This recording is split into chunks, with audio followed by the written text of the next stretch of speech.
સ્વાધ્યાય 15.1 પ્રશ્ન નંબર 5 નીચેના કોષ્ટકના આધારે રૈખિક આલેખ દોરો. અહીં આપણને બે પ્રશ્નો આપેલા છે. પહેલા પ્રશ્નમાં આપણને કહ્યું છે જુદા જુદા વર્ષોમાં કોઈ પર્વતીય શહેરમાં કેટલા દિવસો માટે હિમવર્ષા થયેલ છે તે અત્રે દર્શાવેલ છે. અહીં આપણને વર્ષની સાથે દિવસોની સંખ્યા આપેલ છે અને તેના આધારે આપણે રૈખિક આલેખ દોરવાનો છે. આ આલેખ દોરીએ. જુદા જુદા વર્ષ દરમિયાન પર્વતીય શહેરોમાં કેટલા દિવસ માટે હિમવર્ષા થઈ તે અહીં દર્શાવેલું છે. આપણે આલેખ દોરીએ. આલેખ પત્રમાં એક્સ અક્ષ અને વાય અક્ષ દર્શાવેલ છે. હવે આપણે એક્સ અક્ષ પર વર્ષ લખીએ.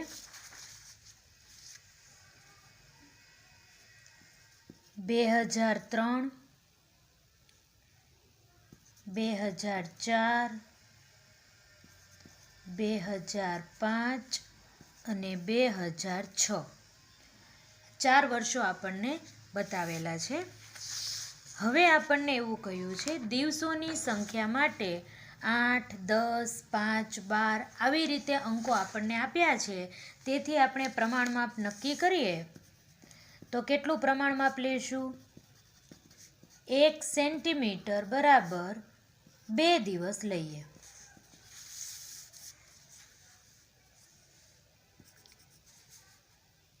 એક સેન્ટીમીટરે આપણે 2 લખીએ, પછી 4, 6, 8, 10 અને 12 આ વર્ષ આપેલા છે જે આપણે એક્સ અક્ષ ઉપર લીધેલું છે અને આ બાજુ આપણે વાય અક્ષ પર દિવસોની સંખ્યા લીધેલી છે. હવે રકમમાં આપણે જોઈએ 2003માં હિમવર્ષા થયેલ દિવસોની સંખ્યા 8 છે. તેથી 2003માં 8 સુધી આપણે આલેખ પત્રમાં માપ લઈ અને બિંદુ લઈએ. 2003માં 8 દિવસ સુધી હિમવર્ષા થઈ. 2004ની વાત કરીએ તો 2004માં 10 દિવસની હિમવર્ષા આપણને બતાવેલી છે. તેથી 2004માં 10 દિવસની હિમવર્ષા હોય તો 10 દિવસનો પોઈન્ટ આપણને અહીં મળશે. 2005માં 5 બતાવેલી છે. 2005માં હવે તમે જુઓ તો 4 અને 6ની વચ્ચે આપણને 5 મળશે. તેથી 2005માં હિમવર્ષા થયેલા દિવસોની સંખ્યા અહીં મળશે આપણને. અને 2006માં 12 દિવસ આપણને હિમવર્ષાના કહ્યા છે. તેથી 2006માં આપણે 12 દિવસ એટલે કે અહીંયા આપણને પોઈન્ટ મળશે. માપપટ્ટીની મદદથી દરેક બિંદુઓને આપણે જોડીએ તો આવો કંઈક આલેખ આપણને મળશે.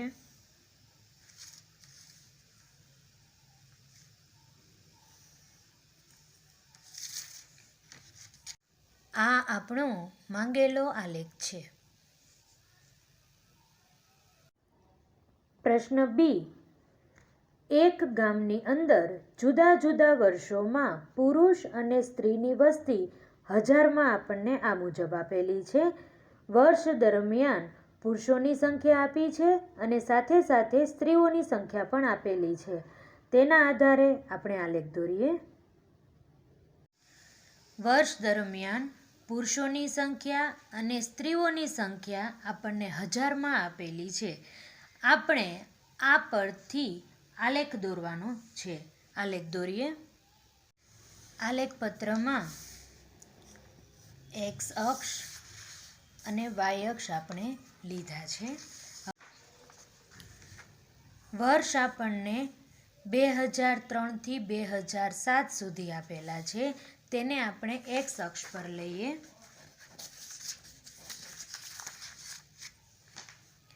2003, 2004, 2005, 2006 અને 2007. આપણને પુરુષોની સંખ્યા પણ આપેલી છે અને સ્ત્રીઓની સંખ્યા પણ આપેલી છે. આ જે સંખ્યા આપી છે તે હજારમાં આપણને આપી છે. આ બંને સંખ્યાઓ આપણે વાય અક્ષ ઉપર લેવાની રહેશે. સૌપ્રથમ આપણે પ્રમાણમાપ નક્કી કરીએ તો 1 સેન્ટીમીટર બરાબર 1000 જેટલી વસ્તી આપણે પસંદ કરી શકીએ. તેથી વાય અક્ષ પર 1 સેન્ટીમીટરના અંતર પર આપણે વસ્તીની સંખ્યા લખીએ. 2, 3, 4, 5, 6, 7, 8, 9, 10, 11, 12, 13, 14, 15, 16. એક્સ અક્ષ પર આપણે વર્ષ લીધા છે તેથી અહીં વર્ષ લખીએ અને વાય અક્ષ પર આપણે વસ્તી લીધી છે તેથી અહીં આપણે વસ્તી લખીએ. સૌપ્રથમ આપણે પુરુષોની સંખ્યા માટેનો આલેખ જોઈએ. 2003માં પુરુષોની સંખ્યા 12,000 છે. તેથી 2003માં પુરુષોની સંખ્યા 12,000 એટલે 2003ની લાઈનમાં 12 પર આપણે પોઈન્ટ કરશું.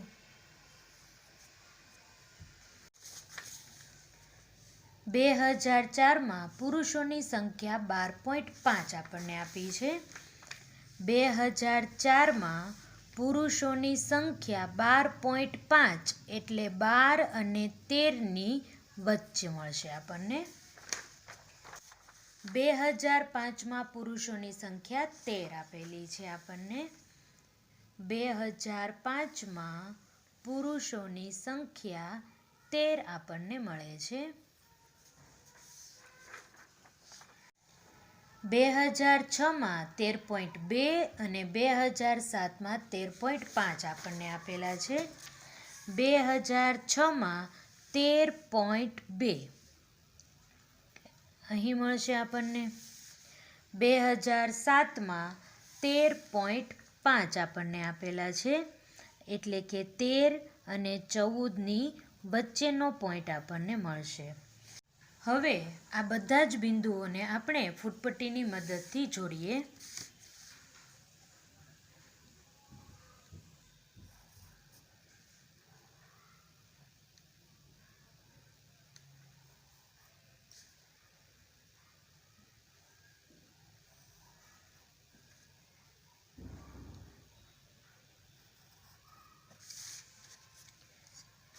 પુરુષોની સંખ્યા માટે આપણને આવો આલેખ મળે છે. અહીં આપણે લખીએ જે ઘાટી લીટી છે તે પુરુષો બતાવે છે. હવે સ્ત્રીઓની સંખ્યાની વાત કરીએ તો સ્ત્રીઓની સંખ્યા 2003માં 11.3 છે. 2003માં 11.3 એટલે અહીં આપણને પોઈન્ટ મળશે. હવે આપણે 2004માં જોઈએ તો 11.9 આપણને આપેલા છે. 2004માં 11.9 એટલે 12ની ખૂબ નજીક. 2005માં આપણને 13 આપેલા છે. 2006માં 13.6 આપેલા છે. 2005માં આપણને જે પોઈન્ટ મળે છે તે 13 મળે છે જે પુરુષોની સંખ્યા છે તે જ. અને 2006માં આપણને 13.6 આપેલા છે એટલે 13.6 આપણને 13 અને 14ની વચ્ચે મળશે. 2007માં સ્ત્રીઓની સંખ્યા 12.8 આપેલી છે. 2007ની વાત કરીએ તો સ્ત્રીઓની સંખ્યા 12.8 એટલે 13ની ખૂબ નજીક અહીં આપણને પોઈન્ટ મળશે. હવે આ બિંદુઓને આપણે તૂટક રેખાથી જોડીએ.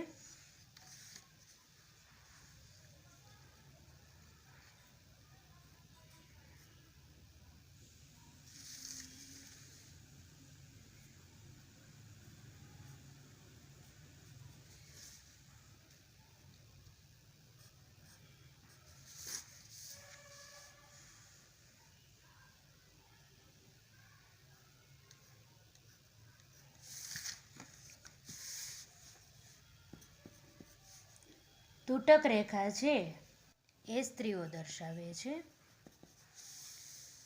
આવી રીતે વર્ષ દરમિયાન પુરુષો અને સ્ત્રીઓની વસ્તી પ્રમાણે આલેખ દોરી શકાય.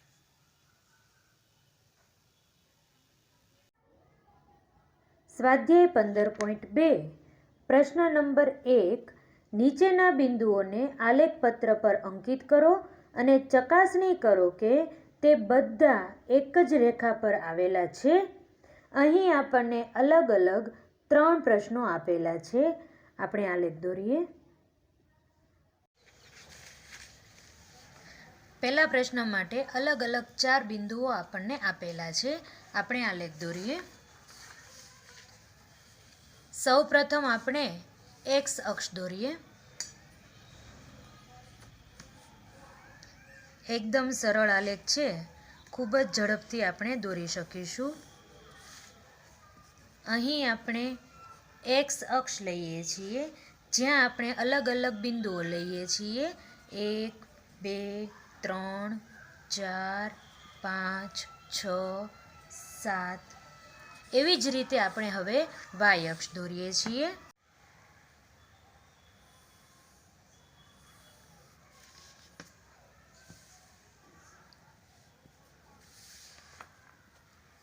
અહીં આપણને વાય અક્ષ મળે છે. ત્યાં પણ આપણે અલગ અલગ બિંદુઓ લઈએ છીએ. 1 2 3 4 5 6 અને 7. હવે સૌ પ્રથમ બિંદુની વાત કરીએ આપણે, તો પહેલું બિંદુ છે એક્સ અક્ષ પર 4 અને વાય અક્ષ પર 0. એટલે 4, આ બંને અક્ષ જ્યાં ભેગી થાય છે ત્યાં 0 આવે.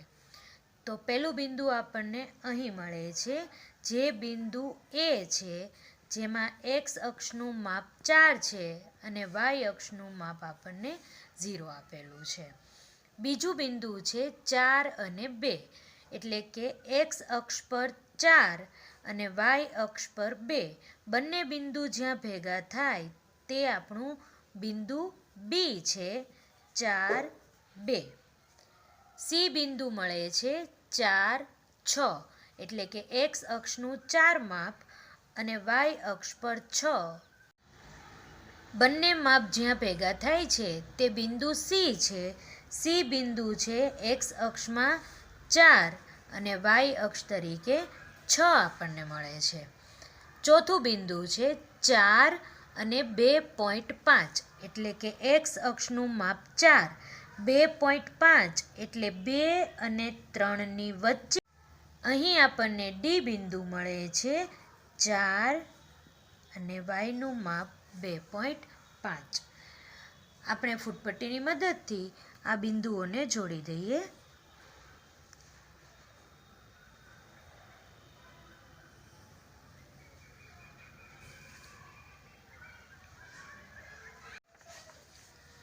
પ્રશ્ન આપણને પૂછ્યો છે, ચકાસણી કરો કે તે બધા જ એક જ રેખા પર આવેલા છે.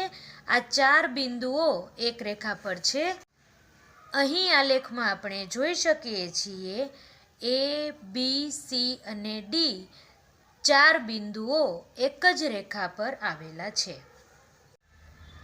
બીજા પ્રશ્નમાં આપણને અલગ અલગ 4 બિંદુઓ આપેલા છે. અહીં આગળના દાખલાની જેમ જ એક્સ અક્ષ પર 7 બિંદુઓ લીધા છે અને વાય અક્ષ પર 7 બિંદુઓ લીધા છે. આપણે આલેખ દોરીએ. પી બિંદુમાં એક્સનું માપ 1 છે અને વાયનું માપ પણ 1 છે. એક્સ અક્ષ પર 1 અને વાય અક્ષ પર 1 આ બંને જ્યાં ભેગા થાય છે તે બિંદુ પી છે. તેથી આપણે અહીં પી બિંદુ દર્શાવીએ. ક્યુ બિંદુમાં આપણને એક્સ અક્ષ પણ 2 છે અને વાય અક્ષ પણ આપણને 2 આપેલા છે.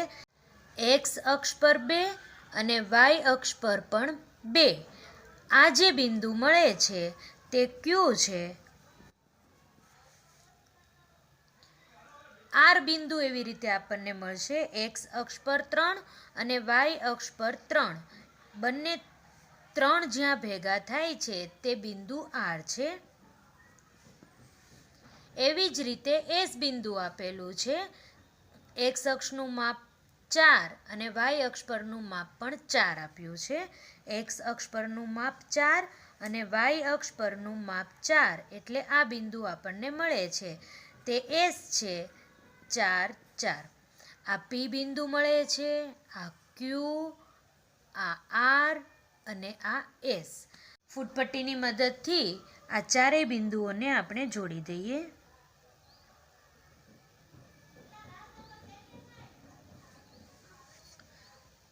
અહીં પણ આપણે જોઈ શકીએ છીએ આ બધા જ બિંદુઓ એક જ રેખા પર આવેલા છે. પ્રશ્ન સી. આ 4 બિંદુઓ આપણે દર્શાવવાના છે. આલેખપત્રમાં આપણે એક્સ અને વાય અક્ષ પર અલગ અલગ 1 થી 7 બિંદુઓ લઈને આલેખ દોરવા પ્રયત્ન કરીએ. કે બિંદુ માટે એક્સ અક્ષ પર 2 માપ આપ્યું છે અને વાય અક્ષનું માપ આપણને 3 આપ્યું છે. એક્સ અક્ષ પર 2 અને વાય અક્ષ પર 3. અહીં જે બિંદુ મળે છે તે બિંદુ કે છે 2 3. એલ માટે એક્સ અક્ષ પર માપ 5 છે, વાય અક્ષ પર 3 છે. એક્સ અક્ષ પર 5 અને વાય અક્ષ પર 3 એટલે આ બિંદુ આપણને મળે છે જે એલ છે. એમ આપણને એક્સ અને વાય બંનેનું 5 5 માપ આપેલું છે એટલે કે એમ બિંદુ આપણને અહીં મળે છે. બિંદુ એમ 5 5. એન માટે એક્સ અક્ષ 2 અને વાય અક્ષનું માપ આપણને 5 આપ્યું છે. 2 અને 5 એટલે એન બિંદુ આપણને અહીં મળે છે. હવે આપણે જોઈ શકીએ છીએ કે આપણને જે પ્રશ્ન પૂછ્યો છે કે ચકાસણી કરો બધા જ બિંદુઓ એક રેખા પર છે. અહીં આપણે જોઈ શકીએ છીએ બધા જ બિંદુઓ એક જ રેખા પર આવેલા નથી. પ્રશ્ન નંબર 2. 2 બિંદુઓ આપણને આપ્યા છે તેમાંથી પસાર થતી રેખા દોરવાની છે. આ રેખા એક્સ અક્ષ અને વાય અક્ષને જે બિંદુમાં છેદે તે બિંદુના નિર્દેશાંક પણ દર્શાવવાના છે. આ આલેખ દોરીએ. પ્રશ્ન 2. આ બંને બિંદુઓમાંથી પસાર થતી રેખા દોરવાની છે. આપણે આલેખપત્રમાં એક્સ અક્ષ પર 1 થી 7 બિંદુઓ લઈએ અને વાય અક્ષ પર પણ 1 થી 7 બિંદુઓ લઈએ. સૌપ્રથમ આપણે એક્સ અક્ષ અને વાય અક્ષ દોરીએ.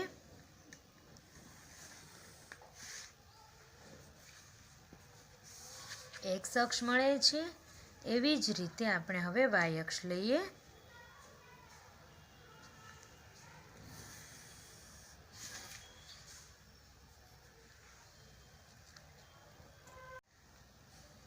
આલેખમાં આ એક્સ અક્ષ આપણને મળે છે અને અહીં આપણને વાય અક્ષ મળે છે. એક્સ અક્ષ પર આપણે બિંદુઓ લઈએ 1 2 3 4 5 6 7 8 9. એવી જ રીતે વાય અક્ષ પર આપણે બિંદુઓ લઈએ 1 2 3 4 5 6 7 8 9. હવે આપણે જોઈએ એક બિંદુ મેળવવાનું છે જેનું માપ એક્સ અક્ષ પર 2 અને વાય અક્ષ પર 3 હોય. એક્સ અક્ષ પર 2 અને વાય અક્ષ પર 3 હોય તેવું બિંદુ આપણને અહીં મળે છે. આ માંગેલું બિંદુ છે. એવી જ રીતે બીજું બિંદુ આપણને કીધું છે એક્સ અક્ષનું માપ 3 અને વાય અક્ષનું માપ 2, આવું બિંદુ જે આપણને મળે છે તે બિંદુ અહીં મળે છે 3 અને 2. હવે આપણને એવું પૂછ્યું છે, આ રેખા એક્સ અક્ષ અને વાય અક્ષને જે બિંદુમાં છેદે છે તે બિંદુના નિર્દેશાંક પણ આપણે દર્શાવવાના છે. એટલે કે આ બંને બિંદુઓને જોડતી રેખા આપણે દોરીએ તો આ બંને બિંદુઓ ક્યાં છેદે છે એક્સ અને વાય અક્ષ પર, તેના આધારે આપણે બિંદુના નિર્દેશાંક દર્શાવવાના છે.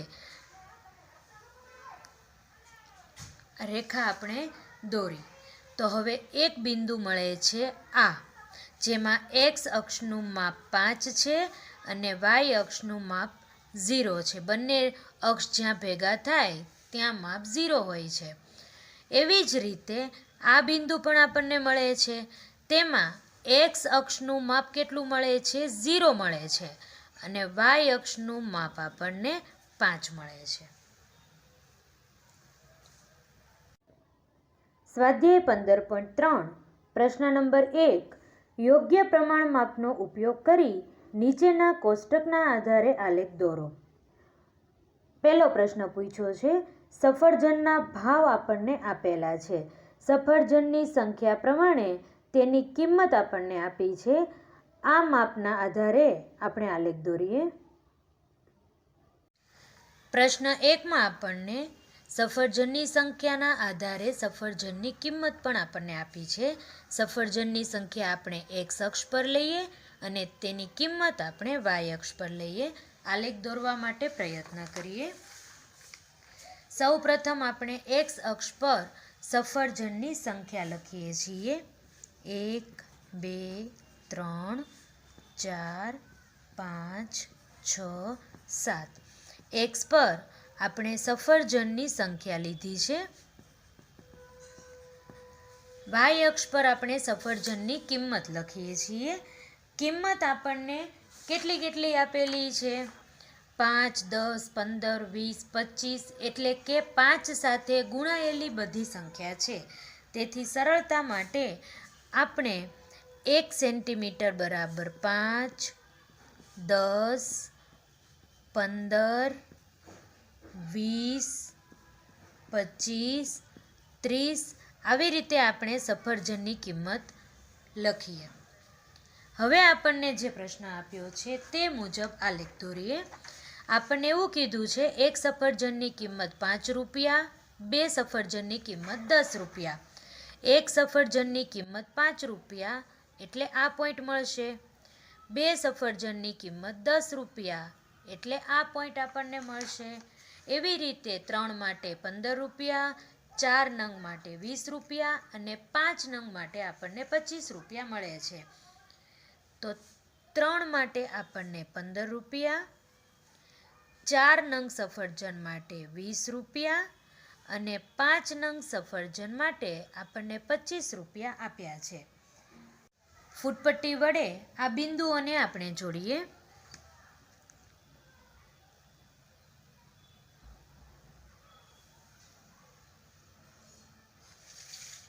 આ આપણો માંગેલો આલેખ છે. પ્રશ્ન નંબર 2, કાર્ડ દ્વારા કપાયેલ અંતર આપણને આપેલું છે.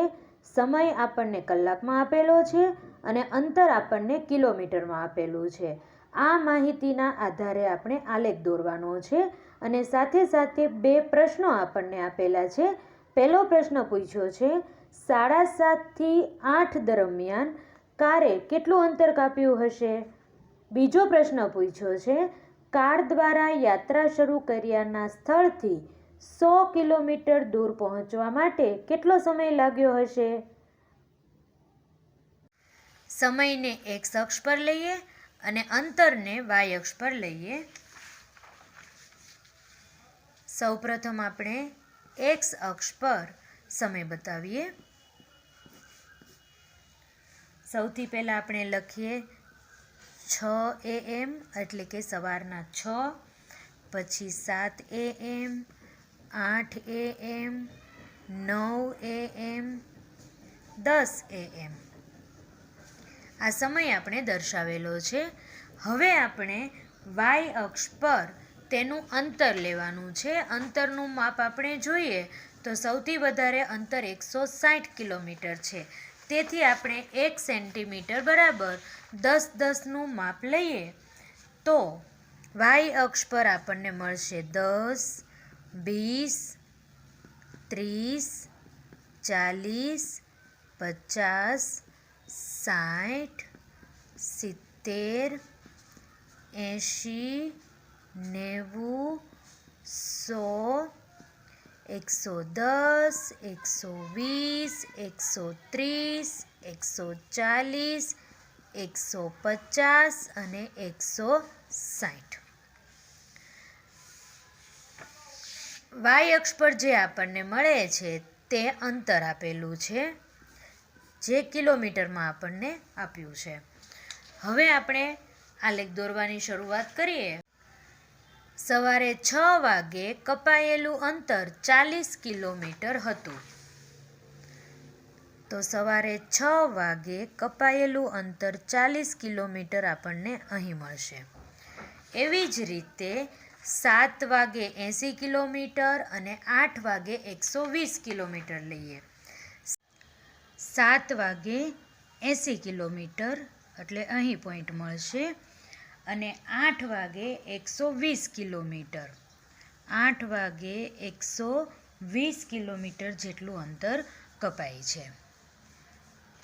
પછી આપણને આપ્યું છે 9 વાગે 160 કિલોમીટરનું અંતર આપણને આપેલું છે. 9 વાગે 160 કિલોમીટરનું અંતર આપેલું છે.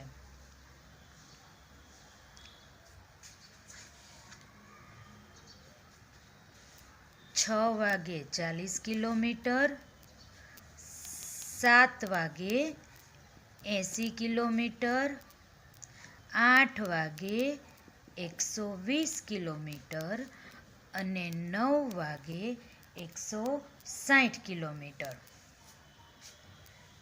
ફૂટપટ્ટીની મદદથી ચારેય બિંદુઓને આપણે જોડીએ.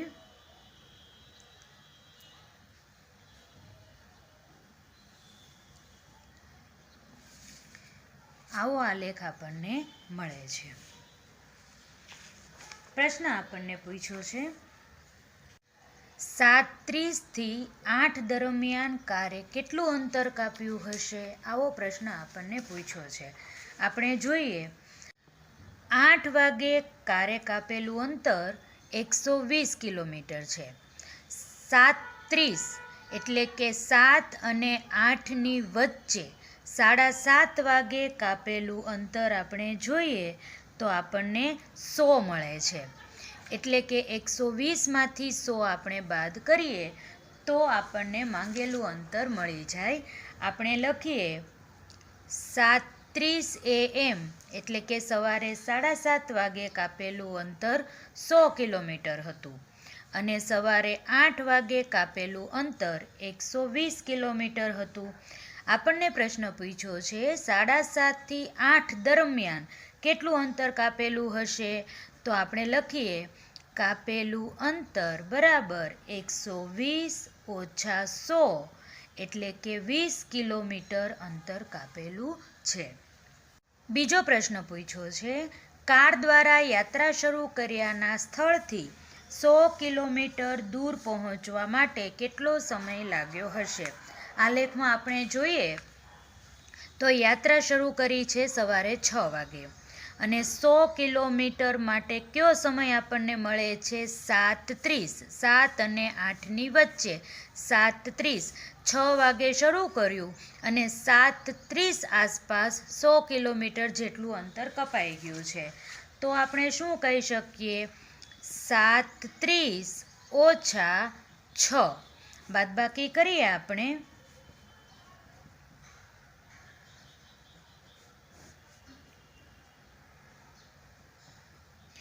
7:30માંથી 6 બાદ કરીએ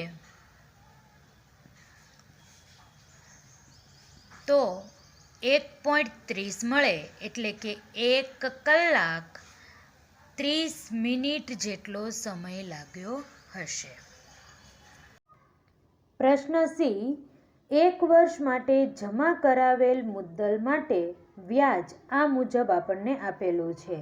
જમા રકમ આપેલી છે અને તેનું સાદું વ્યાજ આપણને આપેલું છે.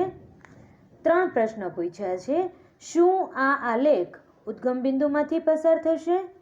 બીજો પ્રશ્ન પૂછ્યો છે, આલેખનો ઉપયોગ કરી ₹2500નું વાર્ષિક સાદું વ્યાજ મેળવો. ત્રીજો પ્રશ્ન આપણને પૂછ્યો છે, દર વર્ષે ₹280 વ્યાજ મેળવવા માટે કેટલી રકમ મુદ્દલ તરીકે જમા કરાવવી પડશે? આ જવાબ આપવા પ્રયત્ન કરીએ. જમા રકમને આપણે એક્સ અક્ષ પર લઈએ અને સાદું વ્યાજ આપણે વાય અક્ષ પર લઈએ.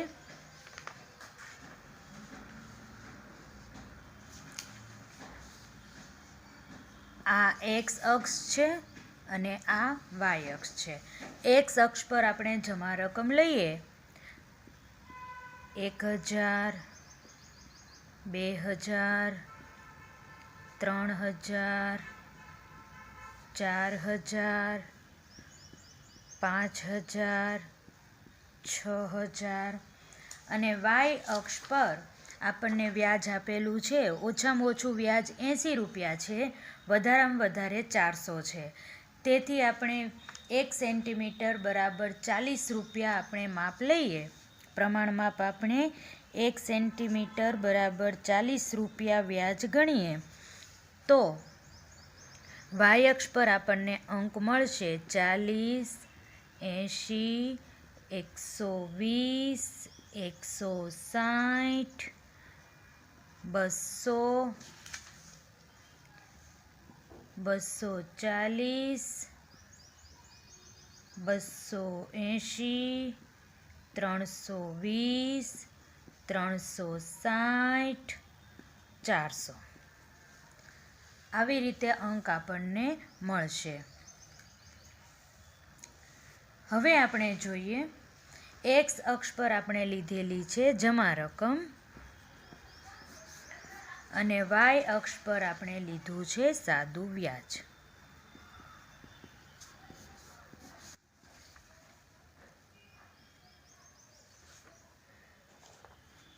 ₹1000 જમા રકમ હોય તો ₹80 સાદું વ્યાજ મળે છે.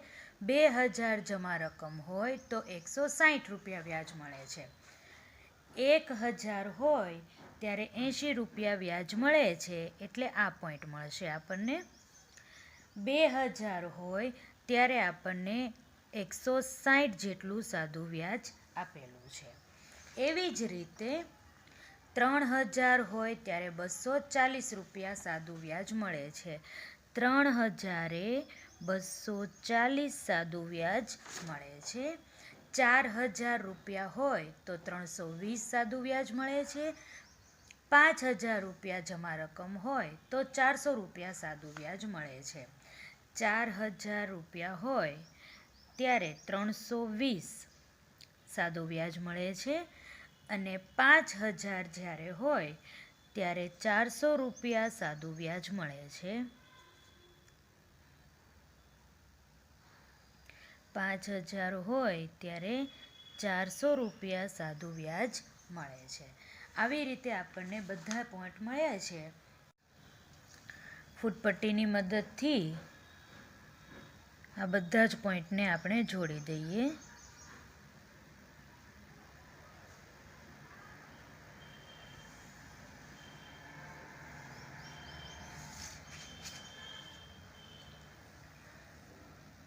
હવે આપણને પ્રશ્નો આપેલા છે તે જોઈએ.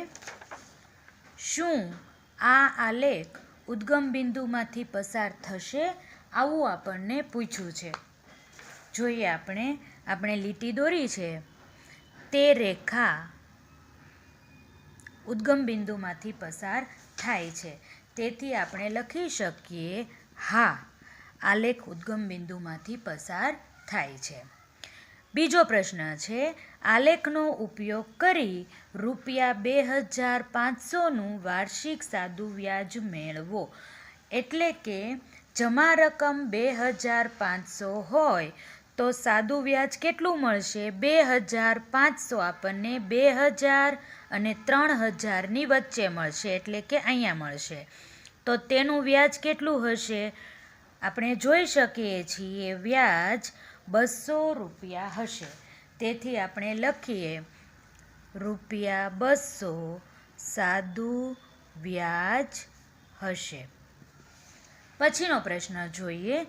દર વર્ષે 280 રૂપિયા વ્યાજ મેળવવા માટે કેટલી રકમ મુદ્દલ તરીકે જમા કરાવવી પડશે? 280 રૂપિયા વ્યાજ જોતું છે. તો વ્યાજ આપણને આપ્યું છે વાય અક્ષ પર. તો તેમાં જોઈએ 280 અહીં મળે છે. તો જમા રકમ કેટલી જોઈએ તે આપણે વિચારીએ તો અહીં આપણને પોઈન્ટ મળે છે. તો એક્સ અક્ષ પર આપણને મળે છે 3000 અને 4000ની વચ્ચે, એટલે કે 3500 રૂપિયા. તો કેટલા રૂપિયા જમા કરાવવા પડે? 3500. પ્રશ્ન 2. નીચેના કોષ્ટક માટે આલેખ દોરો. ચોરસની બાજુ સેન્ટીમીટરમાં આપેલી છે અને પરિમિતિ પણ સેન્ટીમીટરમાં આપેલી છે. તે મુજબ આપણે આલેખ દોરવાનો છે. પ્રશ્ન પૂછ્યો છે, શું આ રેખિક આલેખ છે? જવાબ મેળવવા પ્રયત્ન કરીએ. ચોરસની બાજુ સેન્ટીમીટરમાં જે આપી છે તે એક્સ અક્ષ તરીકે લઈએ. પરિમિતિ જે આપણને આપી છે તે વાય અક્ષ પર આપણે લઈએ છીએ. 2, 3, 3.5 આવી રીતે આપણને મળે છે. તેથી એક્સ અક્ષ પર આપણે 1, 2, 3, 4, 5, 6, 7 આવી રીતે લખી શકીએ.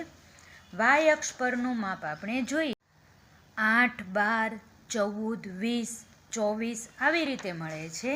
તેથી આપણે 1 સેન્ટીમીટર બરાબર 4 લઈએ તો વાય અક્ષ પર આપણને અંક મળશે 4, 8, 12, 16, 20, 24. એક્સ અક્ષ પર આપણે ચોરસની બાજુ લીધી છે અને વાય અક્ષ પર આપણે તેની પરિમિતિ લીધેલી છે. હવે આપણે આલેખ દોરીએ. ચોરસની બાજુ 2 સેન્ટીમીટર હોય ત્યારે પરિમિતિ આપણને 8 મળે છે. ચોરસની બાજુ 2 સેન્ટીમીટર હોય ત્યારે પરિમિતિ 8 મળે છે, એટલે આપણને આ પોઈન્ટ મળશે. ચોરસની બાજુ 3 સેન્ટીમીટર હોય ત્યારે પરિમિતિ 12 મળે છે. 3 સેન્ટીમીટર સાથે પરિમિતિનું માપ 12 આપ્યું છે.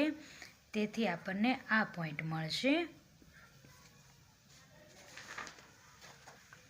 ચોરસની બાજુ 3.5 સેન્ટીમીટર હોય ત્યારે પરિમિતિ 14 મળે છે. 3.5 હોય ત્યારે પરિમિતિ 14 એટલે કે 12 અને 16ની વચ્ચે આપણને મળશે. 3.5 અને પરિમિતિ એની 14. પછી આપણને આપ્યું છે ચોરસની બાજુ 5 હોય ત્યારે પરિમિતિ 20 અને ચોરસની બાજુ 6 સેમી હોય ત્યારે પરિમિતિ 24. 5ની સાથે આપણને મળે છે 20, એટલે કે આ પોઈન્ટ મળશે. ચોરસની બાજુ 5 હોય ત્યારે પરિમિતિ મળે છે 20 અને જ્યારે ચોરસની બાજુ 6 સેન્ટીમીટર છે ત્યારે પરિમિતિ મળે છે 24, એટલે આ પોઈન્ટ આપણને મળશે. ફૂટપટ્ટીની મદદથી આ બધા જ બિંદુઓને આપણે જોડી દઈએ.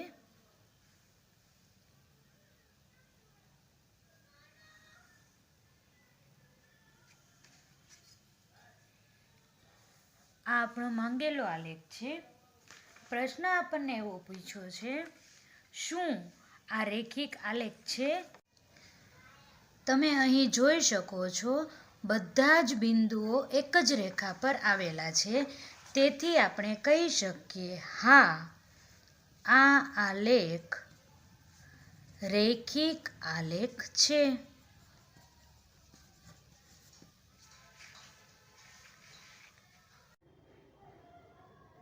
પ્રશ્ન નંબર 2. ચોરસની બાજુ સેન્ટીમીટરમાં આપેલી છે અને સાથે સાથે તેનું ક્ષેત્રફળ ચોરસ સેમીમાં આપેલું છે. તેના આધારે આપણે આલેખ તૈયાર કરવાનો છે. પ્રશ્ન એવો પૂછ્યો છે, શું આ રૈખિક આલેખ છે? આ જવાબ મેળવવા પ્રયત્ન કરીએ. ચોરસની બાજુ સેન્ટીમીટરમાં આપી છે, તેને આપણે એક્સ અક્ષ પર લઈએ અને ક્ષેત્રફળ ચોરસ સેમીમાં આપણને આપ્યું છે, તેને આપણે વાય અક્ષ પર લઈએ.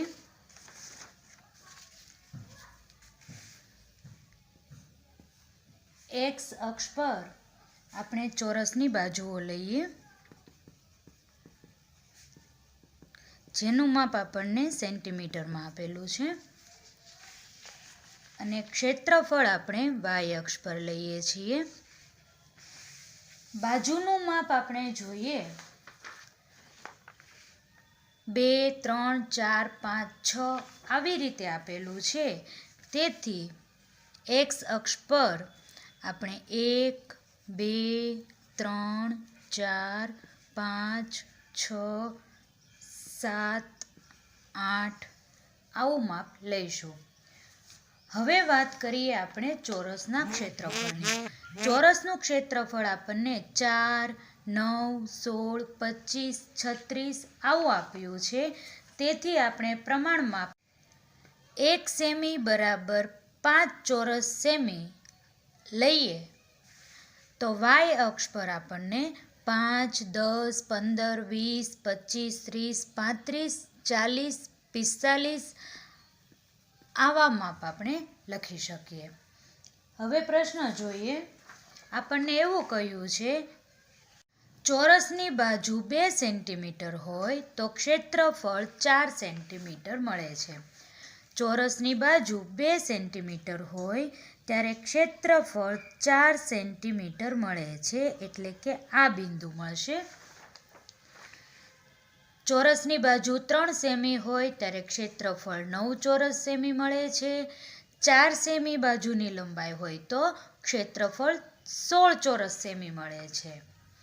3 હોય ત્યારે 9 મળે છે. ચોરસની બાજુનું માપ 4 સેન્ટીમીટર હોય ત્યારે તેનું ક્ષેત્રફળ 16 મળે છે, એટલે કે 15ની ઉપર આપણે એક ખાનું લઈએ.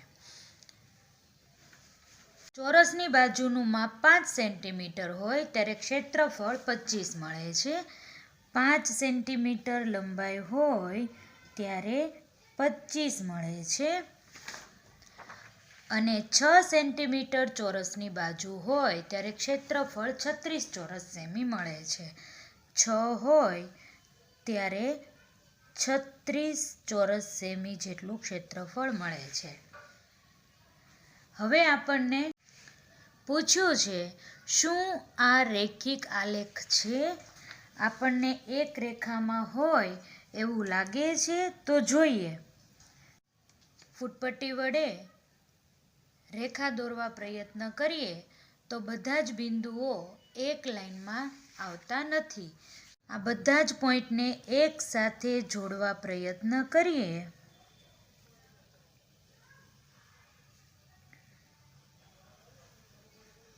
આપણે જોઈ શકીએ છીએ કે આવી રીતે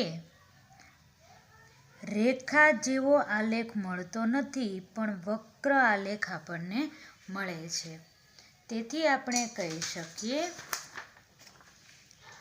ના, આ આલેખ રૈખિક આલેખ નથી.